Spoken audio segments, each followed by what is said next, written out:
오늘 2021년 우리 새해 첫 주일입니다. 우리 오늘 신년 감사 주일로 이렇게 만나게 되었습니다. 여러분 새해 복 많이 받으세요. 해피 뉴 이어. 예, 여러분 새해에도 하나님의 은혜와 사랑이 여러분과 여러분 가정에 우리 함께 하시길 우리 주님의 이름으로 늘 소원하고 그리고 또 기도하도록 하겠습니다. 2021년 우리 새해 이렇게 첫 주일을 맞이하니까 제 개인적으로는 우리 남다른 소회가 있습니다. 오늘 보니까요 361번째 361번째 예배이고, 그리고 또 오늘 우리 교회가 시작한 지 우리 7주년 되는 그런 또 해이기도 합니다. 개척 초기 2014년 처음 개척하고, 그리고 또 이렇게 예배를 한 주 한 주 진행하면서 제 개인적인 생각으로는 한 5년 정도 기쁨의 교회 섬기면, 그리고 기쁨의 교회가 문을 닫으면 서원함 얻겠다 라는 생각을 했었습니다. 왜냐하면요 계시적 관점에서 이렇게 저희가 지금 성경을 함께 살펴보고, 저 역시 계시적 관점의 성경을 살펴보고 성경을 살펴본, 그래서 성경을 해석한 그것을 토대로 목회를 하고 있지 않습니까? 이 계시적 관점에서 해석하고 또 이것을 가지고 목회한다라는 거, 이거 제가 생각할 때는 이거 불가능하다고 생각했습니다. 정말 짧으면 3년, 길면 5년 그 정도밖에 볼 수가 없었습니다. 아시다시피요, 여러분 계시적 관점에서 이렇게 목회를 하게 되면은 제일 중요한 이 포인트가 뭐가 되냐면은 다른 것이 아니라 제가 늘 말씀드려 왔죠. 이 내적인 동기, 이게 참 중요한 포인트입니다.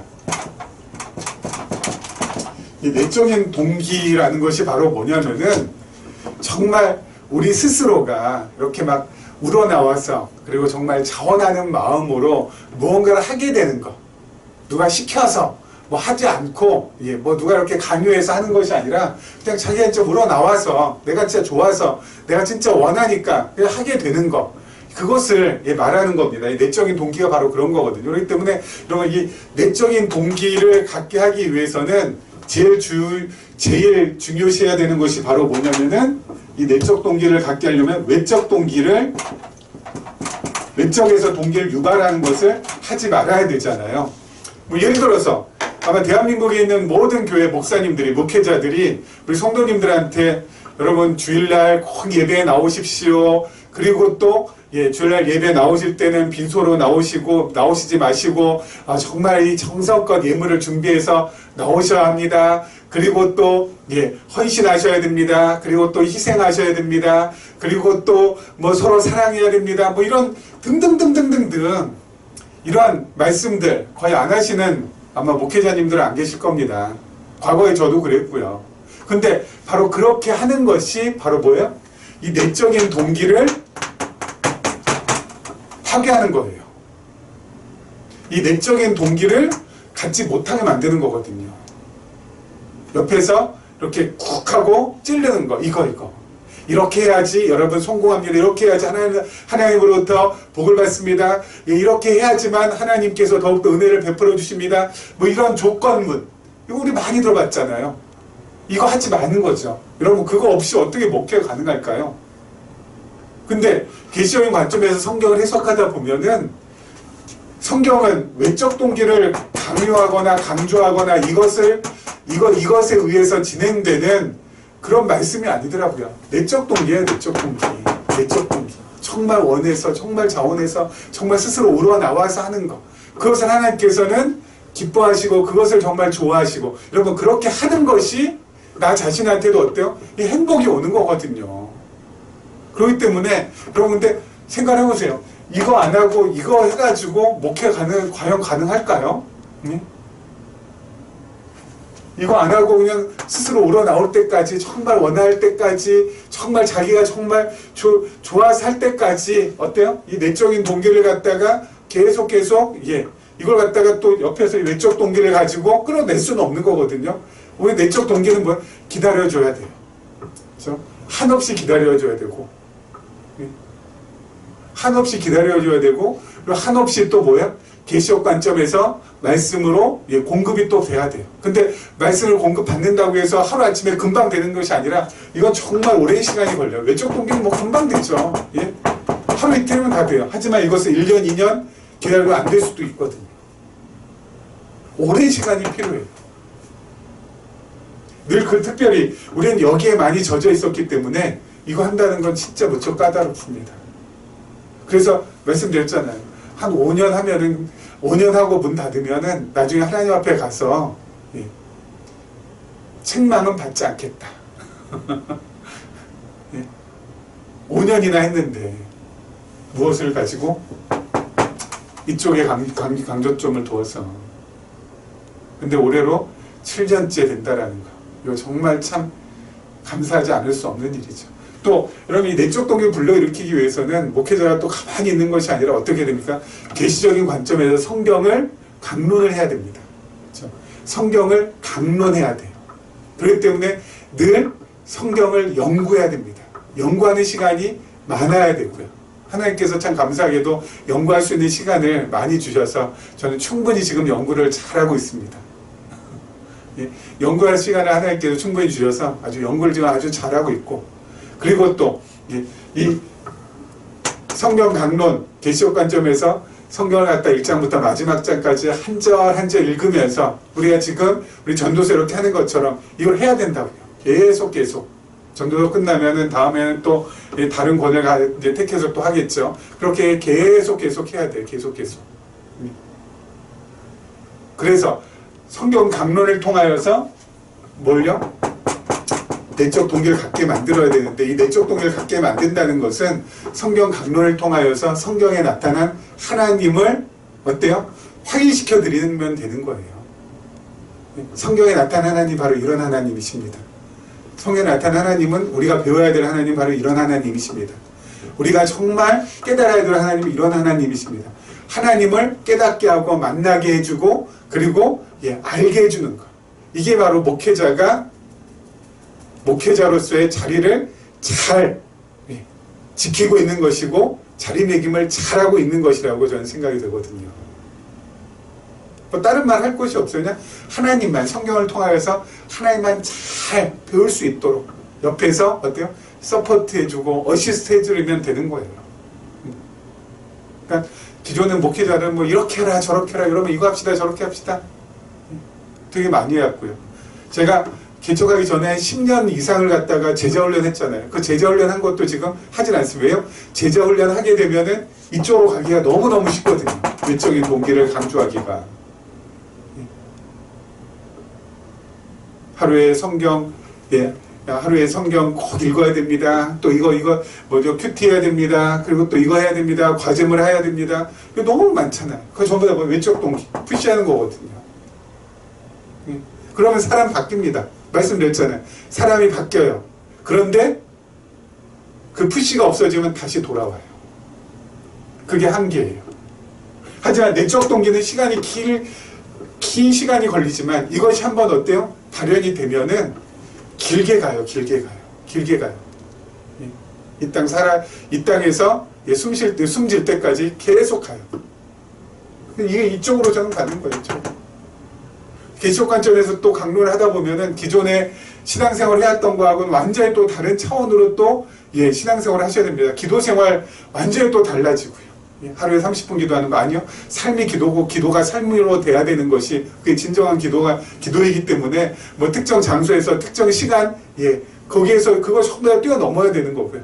말씀 보는 것도 마찬가지지만 큐티하고 뭐 적용하고 이런 거 아니에요. 거의 어때요? 목회자하고 동등한 수준으로 성경을 놓고 성경을 갖다가 해석할 수 있는, 그래서 목회자하고 어때요? 성경을 가지고 토론할 수 있는 그런 수준. 그래서 목회자 의존도를 좀 떨어뜨려 놔야 돼요. 개척 관점에서의 이게 신앙생활이라는 것은 목회자 의존도가 높아지는 게 아니라 목회자 의존도가 낮아지는 거예요. 그래서 목회자하고 계속 꾸준히 어때요? 계속 토론해야 되고 계속 질문하셔야 되고 계속 물어보셔야 되고 계속 저도 어때요? 그 질문에 그 물음에 답을 계속 찾아서 어때요? 같이 공유하고 같이 나누고 그러면서 함께 성장하는 거예요. 함께 성장하는 거예요. 완전히 다르죠. 성경은 목사님만 아는 거, 평신도들은 뭐 그냥 대충 뭐 하면 되는 거지 뭐 그냥 감으로 그냥 맞춰서 그냥 살아가면 돼. 그게 아니라니까요. 여러분 이렇게 목회를 하니 그래서 처음 개척할 때부터 지금까지 언제 교회 문 닫을지 모르니까 제가 등록을 받지 않았습니다. 우리 교회는 등록 교인이 없습니다. 왜 등록을 안 받은지 아세요? 혹시라도 행여라도 문 닫게 되면은 다른 교회 가셔야 될 거 아니에요. 다른 교회 갈 때 너무 어때요? 너무 이렇게 마음에 서름 갖지 말라고. 왜요? 나는 기쁨에게 등록도 안 했는데 뭐 등록 교인도 아니었는데 그럼 다른 교회 가기가 훨씬 더 수월해지잖아요. 그런 차원에서 제 개인적인 배려의 차원에서 등록을 안 해요. 등록을 안 했습니다. 모르겠어요. 언제까지 등록을 안 할지 모르겠는데 올해도 아마 등록은 안 할 것 같은 느낌은 드는데요. 자, 그럼에도 불구하고 우리가 이렇게 7년 해왔다는 것에 대해서 제가 자랑하고 야 그만큼 우리가 참 잘했다 칭찬하고 뭐 이런 거 거기에 주안점을 두기 위해서 이렇게 하는 것이 아니에요. 반드시 인간적인 상식, 일반 목회자의 상식, 일반 성도의 상식으로는 문을 닫아야 되는 교회임에도 불구하고 문을 닫지 않은 이유, 하나님께서 왜 계속 이렇게 올 2021년 계속해서 이렇게 기쁨의 교회가 문 닫지 않고 열게 해주시는 이유 뭐가 있을까요? 딱 한 가지예요. 뭐예요? 저와 여러분 주위에 계시록 관점에서 성경을 해석한 그 말씀을 들어야 될 영혼이 있기 때문에 그 영혼이 우리 교회와 연결이 되어야 되기 때문에 하나님께서 우리 교회를 문 닫지 않고 열어두시는 거라고 저는 믿어요. 그렇지 않습니까? 정말 어떻게 보면 초라한 교회, 정말 어떻게 보면은 우리 대단한 아무것도 없잖아요, 솔직히. 아무것도 없는 교회. 하나님께서 그럼에도 불구하고 이렇게 5년이 지나고 6년이 지나고 7년째 되는 2021년까지 문을 열어두신 이유는 저와 여러분 주위에 계시록 관점에서 성경 해석한 그 말씀을 반드시 들어야 되는 하나님께서 택정해 놓으신 영혼이 있기 때문에 그 영혼이 우리 교회와 연결이 되기 위해서는 교회가 문을 닫으면 안 되니까. 작년에도 유튜브 통해서 우리 교회에 연결된 우리 자매 있지 않았습니까? 하나님께서 정말 코로나19가 정말 이렇게 확산되는 그 작년에도 지금도 마찬가지지만 이렇게 그럼에도 불구하고 연결시켜 주시잖아요. 왜요? 들어야 될 사람이기 때문에, 들어야 될 영혼이기 때문에, 이 말씀을 들어야 될 사람이 있는 한 하나님께서 우리 교회 문 닫지 않을 거라고 생각이 되고, 이제 더 이상 없다라고 하면 문 닫으시는 거죠. 그럼 문 닫을 때 어때요? 감사합니다 하고 닫으면 되는 거죠. 자, 우리 오늘 신년주일입니다. 우리 2021년에도 어떻게 작년하고 동일하게 우리 전도서 우리 계속해서 말씀을 볼 텐데요. 우리 전도서 말씀을 통하여서 다시 한번 하나님 앞에서 나 자신을 발견하고 그리고 올 한 해 또 살아갈 힘을 얻는 우리 귀한 시간이 되었으면 좋겠습니다. 오늘 14절이죠. 전도서 6장 14절 말씀입니다. 우리 한번 보도록 하겠습니다. 6장 14절 제가 읽습니다. 형통한 날에는 기뻐하고 공고한 날에는 되돌아보아라. 이 두 가지를 하나님이 병행하게 하사 사람이 그의 장래일을 능히 헤아려 알지 못하게 하셨느니라. 아멘. 여러분 성경이 바라보는 관점하고 세상이 바라보는 관점은 정말 달라도 너무 다릅니다. 그럼 세상은 어때요? 좋은 것, 그리고 쉬운 것, 밝은 것. 그렇죠? 이런 것을 전부 다 선호하잖아요. 그렇죠? 이런 거 되게 선호하잖아요. 좋은 것, 나에게 유익되는 것, 이런 거 되게 좋아하잖아요. 형통한 거, 이런 거 되게 좋아하잖아요.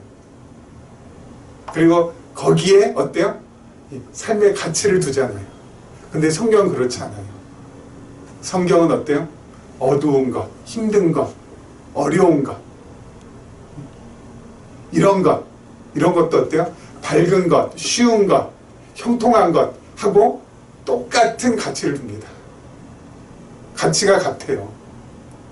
그래서 형통한 날에 뭐예요? 기뻐한다 그랬는데 이게 뭐 이렇게 내가 형통하다 해서 기뻐하는 그 기쁨이 아니라 하나님으로 인한 기쁨, 형통을 주신 하나님으로 인한 기쁨이 있고요. 그리고 공부할 때는 어때요? 되돌아봐라. 누구를? 나 자신을. 하나님 앞에서 나 자신을 한번 성찰하는 시간을 가져라. 이 두 가지를 통하여서 어떻게 우리는 하나님 앞에 더 가까이 나갈 수가 있는 거죠. 기쁨을, 형통을 주신 하나님께 더 가까이 나가고, 형통한 날에는 공부한 날은 이 공부한 날을 주신 하나님 앞에 나 자신을 돌아보면서 가까이 갈 수 있는 거고요. 그래서 형통 그 자체, 공고 그 자체가 우리에겐 중요한 게 아니에요. 다 일반이에요. 똑같아요. 뭐 하는데? 하나님께 가까이 하는데, 하나님을 더욱더 의지하는데, 이 두 가지는 우리에게 똑같은 소재라고요. 사람들은 형통만 좋아하고 공고는 싫어하고, 성공은 좋아하고 실패는 싫어하고, 밝은 거 좋아하고 어두운 건 싫어하고, 쉬운 것은 좋아하고 힘든 건 싫어하지만 우리는 어때요? 다 괜찮다고요. 왜요? 이 양쪽을 다 통해서 하나님을 배워갈 수 있고, 그리고 하나님께 가까이 할 수 있고, 그리고 하나님을 더욱더 의지할 수 있으니까 형통에도 의지가 되고 공고에도 의지가 되고. 세상 사람들이 형통하면 어때요? 이 자만해지고 교만해지고, 거기서부터 오는 나 자신을 향한 찬양에 의한 기쁨, 그 순간의 기쁨을 압축하지만은, 그리고 또 어때요? 공고가 오면은 실망하고 낙심하고 좌절하고 슬퍼하고 그러지만은 우리는 아니라고요. 둘 다 어때요? 똑같아요. 예. 여러분, 이 살아갈 때, 특별히 여러분 2021년 살아갈 때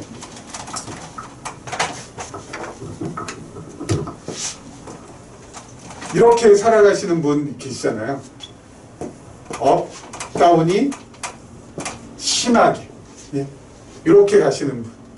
그러면 이게 이 감정의 기복이 이렇게 높고 낮고 이게 계속 반복돼. 이거 살아가는 힘을 어때요? 얻질 못합니다. 감정의 기복이 너무 높게, 이 파동이 너무 심해지면은 이게 살아가는 어떤 힘을 갖지 못하게 돼요. 그래서 이거 되게 조심해야 됩니다. 형통한 날 되게 좋았다가 좀 힘들어지면 좋았다가 이거 아니라고요. 네. 어때요? 우리는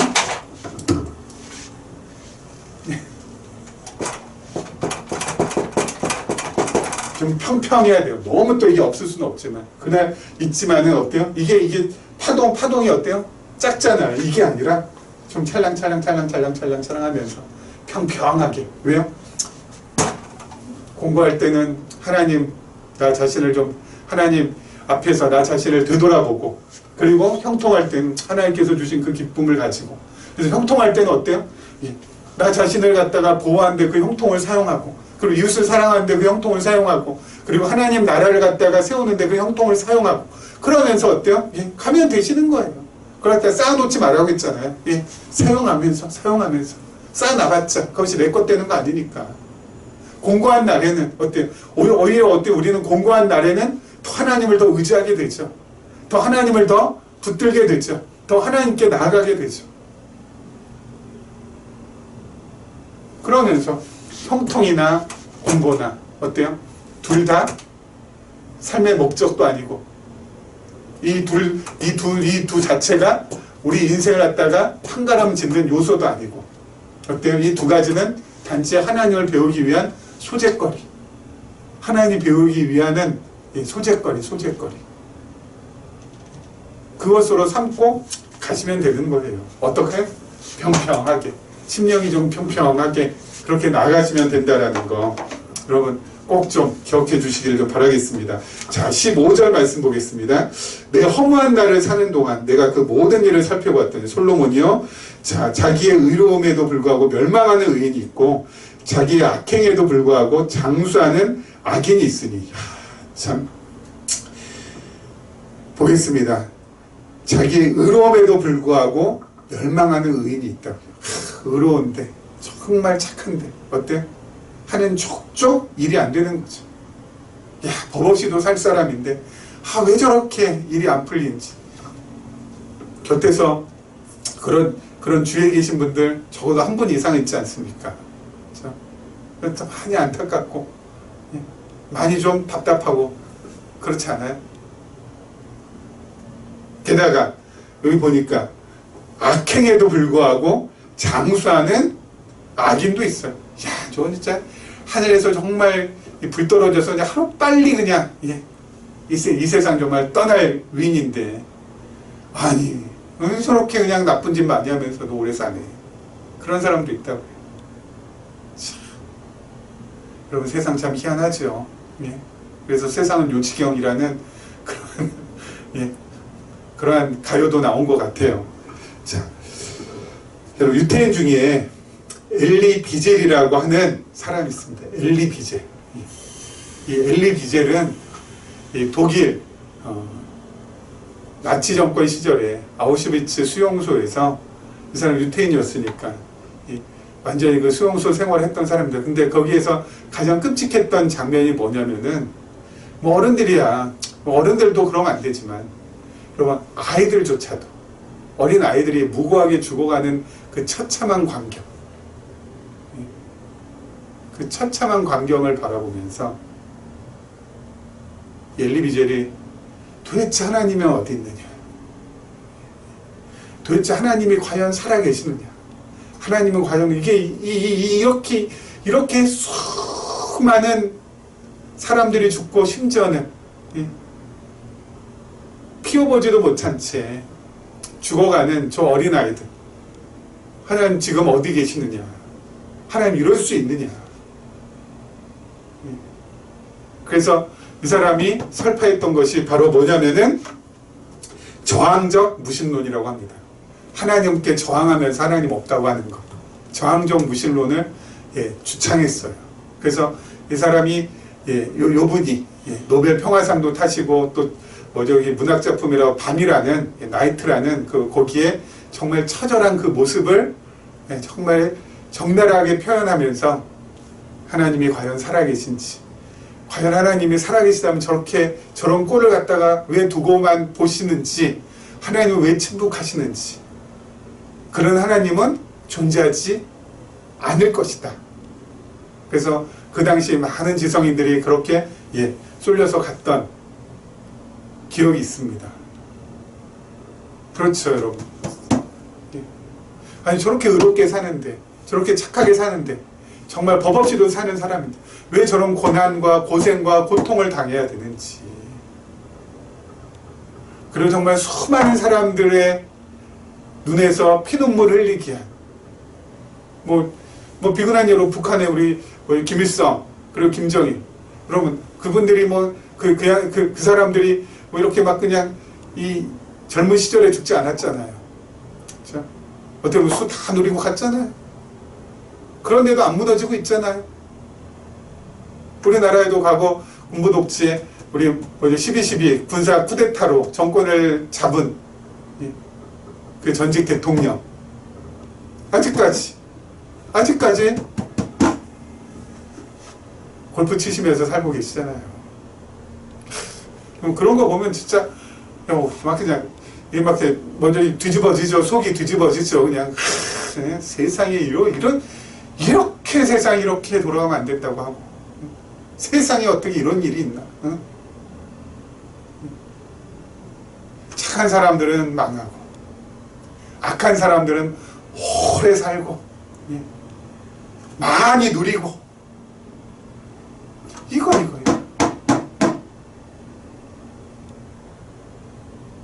이것 때문에 여러분 젊은 젊은 시절에 이게 뭐 피가 막 그냥 거꾸로도 솟고, 예.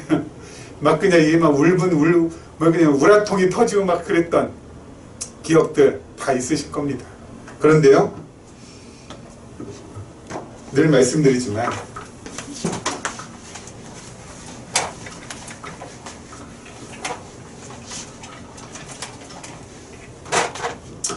우리가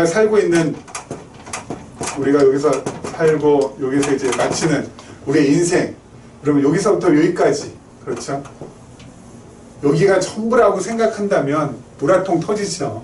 그렇죠? 그리고 진짜 어때요? 이게 속쓰리죠. 열받아서 밤에 밤잠도 못 자죠.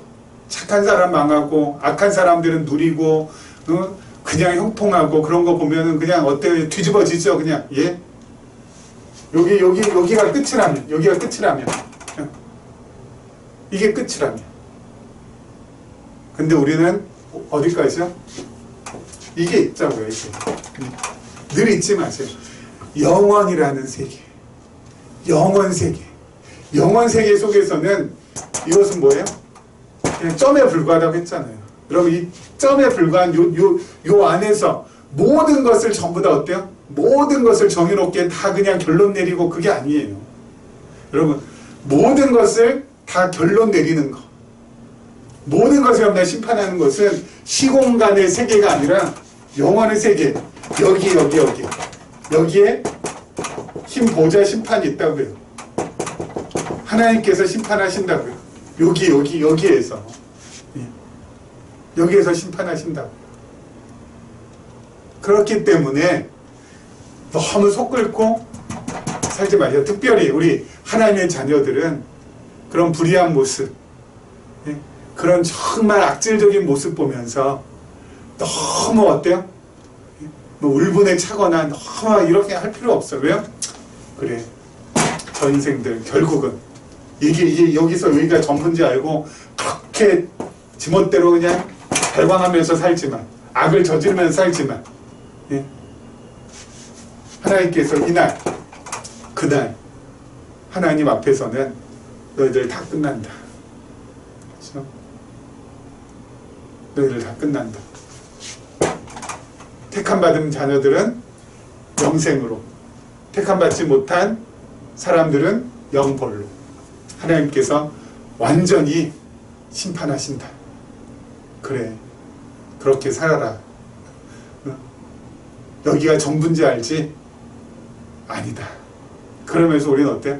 가소롭게 여겨주면 돼요. 가소롭게 여겨주면. 예. 편하게 가소롭게 여겨주면 돼요. 그거 가지고 막 그냥 뭐 할 필요 없다니까요. 예. 그런 데다 힘쓰라고 하나님께서 우리에게 힘 주신 게 아니라니까요. 어디다 힘써야 돼요? 하나님을 그렇게 배우고, 그리고 하나님을 더 깨달아가는데, 거기에 힘쓸 힘도 지금 모자란데, 뭐 우리가 이런 거, 그런 거에 그냥 세상 불의에 그냥 온갖 참견 다 하면서 오지랖 넓게 그렇게 살아가라고 하나님께서, 예, 우리에게 힘 주시는 거 아니라니까요.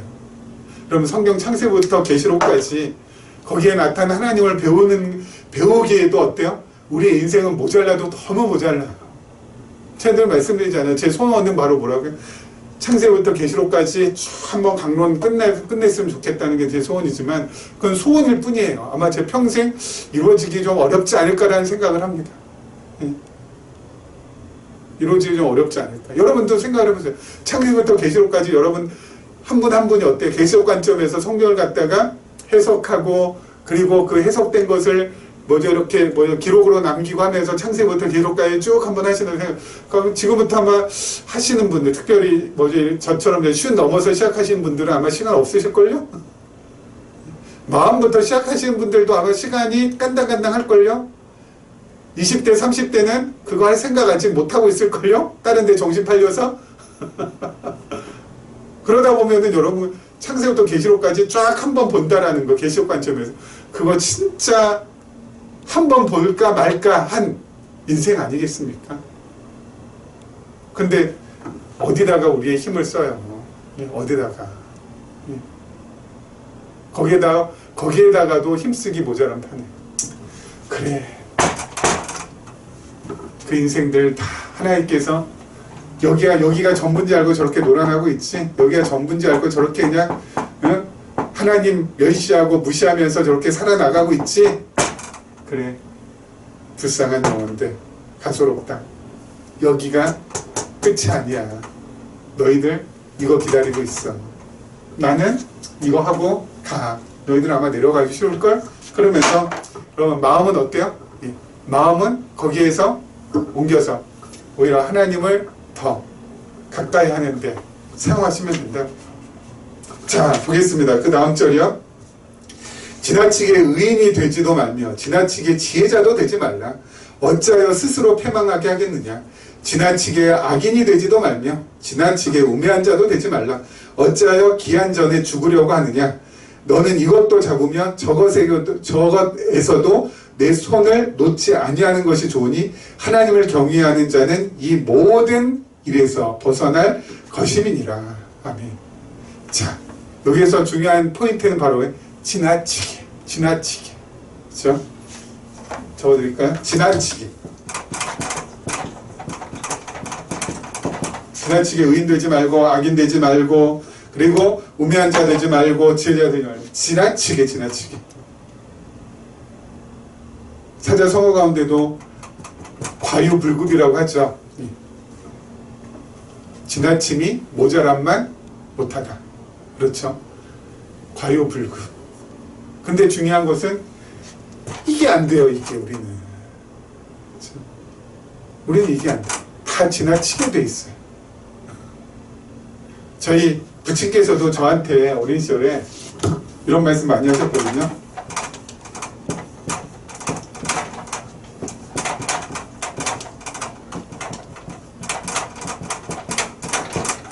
불각은 불가원. 너무 가깝게도 하지 말고 너무 멀리도 하지 말라고. 그냥 적당한 선에서. 그게 제일 좋다. 저희 부친께서 그런 말씀 하셨거든요. 근데 이게 안 돼요. 너무 가깝게? 아니요. 가까우면 가까워지고요. 멀면 멀어지는 거지. 이게 어중간하게 이게 중간에 안 된다고요. 우리 인생은. 참 희한해요. 지나치게 의인이 되지 않고 지나치게 악인이 되지 말라. 아니요. 의인이 되려면 그냥 지나치게 되는 거고요. 악인은 지나치게 되고요. 그리고 지혜자가 되려면 진짜 지나치게 지혜자가 되고 우매자는 지나치게 우매자가 돼요. 좌파는 반드시 어때요? 극좌로 가게 돼 있고요. 우파는 극우로 가게 돼 있어요. 그래서 나중에 극좌와 극우는 서로 만나게 돼 있어요. 참. 이게 안 된다니까요. 이게 말은 쉽죠. 이게 안 돼요. 이게 안 돼요. 세상에 있는 모든 사람들 이거 안 됩니다. 이거 안 돼요. 한쪽으로 쏠릴 수밖에 없어요. 쏠릴 수밖에 없어요. 우리 이 마음의 이 죄성이라는 것은 이게 그냥 가운데 있기가 어려워요. 한쪽으로 치우치게 돼 있어요. 좌로 치우치거나 우로 치우치거나 그렇게 돼 있어요. 그런데요, 중요한 포인트. 그럼에도 불구하고 지나치지 않게 될 수 있는 방법이 한 가지 있습니다. 바로 뭐예요? 하나님을 경외하는 사람. 하나님을 경외하는 사람은 이 지나침에서 벗어날 수 있어요. 어떻게요? 어떻게 벗어날 수 있어요?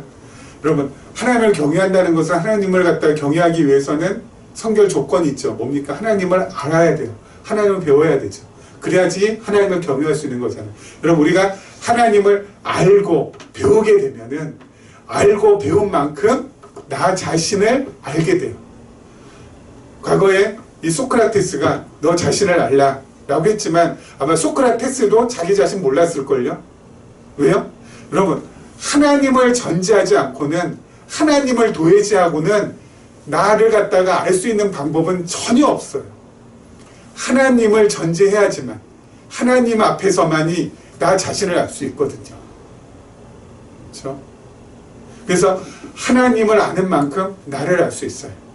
여러분, 나를 알아야 지나침에서 벗어날 수 있어요. 그럼 하나님 앞에서 우리는 누굽니까? 우리는 하나님 앞에서 죄인이에요. 그렇죠. 죄인이에요. 누구도 부인 못하죠. 하나님 앞에서 우리는 죄인이에요. 죄 많은 죄인이에요. 죄 지은 죄인이에요. 하지만 또 한편으로는 뭡니까? 하나님의 뜻에서 우리는